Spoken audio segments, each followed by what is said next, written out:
महाराष्ट्र दिन निमित्त गोंदिया इथं शासकीय ध्वजारोहण समारंभ उत्साहात पार पडला। कारंजा पोलीस मुख्यालय मैदानावर आयोजित कार्यक्रमात राज्याचे वस्त्रोद्योग मंत्री संजय सावकारे यांच्या हस्ते ध्वजारोहण करण्यात आलं। दरम्यान राज्याच्या गृह विभागाकडून उत्कृष्ट कामगिरी करणाऱ्या पोलीस अधिकारी आणि कर्मचाऱ्यांना जाहीर करण्यात आलेल्या पोलीस महासंचालक पदकाचे वितरणही याच कार्यक्रमात करण्यात आले।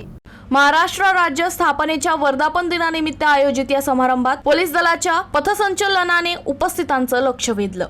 देशभक्तीपर वातावरणात पार पडलेल्या या कार्यक्रमात विविध क्षेत्रात उल्लेखनीय कामगिरी करणाऱ्यांचा तसेच पोलीस अधिकारी आणि कर्मचाऱ्यांचा सत्कार करण्यात आला। यामध्ये देवरी येथील उपविभागीय पोलीस अधिकारी विवेक पाटील तसेच स्थानिक गुन्हे शाखेचे पोलीस निरीक्षक पुरुषोत्तम अहेरकर यांचा समावेश आहे। गोंदिया जिल्ह्यातील एकूण 4 पोलीस अधिकारी आणि 4 पोलीस कर्मचाऱ्यांना मंत्री संजय सावकारे यांच्या हस्ते पोलीस महासंचालक पदक देऊन सन्मानित करण्यात आलं। उत्कृष्ट सेवा, धाडसी कामगिरी आणि कर्तव्य दक्षतेबद्दल या अधिकाऱ्यांचा गौरव करण्यात आला। या सन्मानामुळे पोलीस दलातील इतर कर्मचारीही अधिक प्रेरित होणार असल्याची भावना व्यक्त करण्यात येत आहे।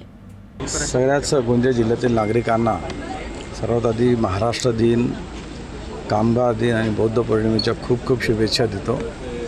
गोंदिया जिल्हा हा निसर्गाने अगदी भरभरून दिलेला जिल्हा आहे। या जिल्ह्यामध्ये खूप चांगला वाढीसाठी वाव आहे। जिल्ह्याची निर्मिती झाल्यानंतर एक स्वतंत्र प्रशासकीय यंत्रणा या जिल्ह्याला मिळाली। त्या अनुषंगाने या जिल्ह्याच्या प्रगतीची वाटचाल सुरू झालेली आहे। 100% कामं झालेत असं मी म्हणणार नाही, परंतु स्वतंत्र जिल्हा झाल्यानंतर एक स्वतंत्र यंत्रणा मिळाल्याच्या नंतर जी प्रगती या जिल्ह्याची सुरू आहे निश्चितपणे वाखाणण्याजोगी आहे।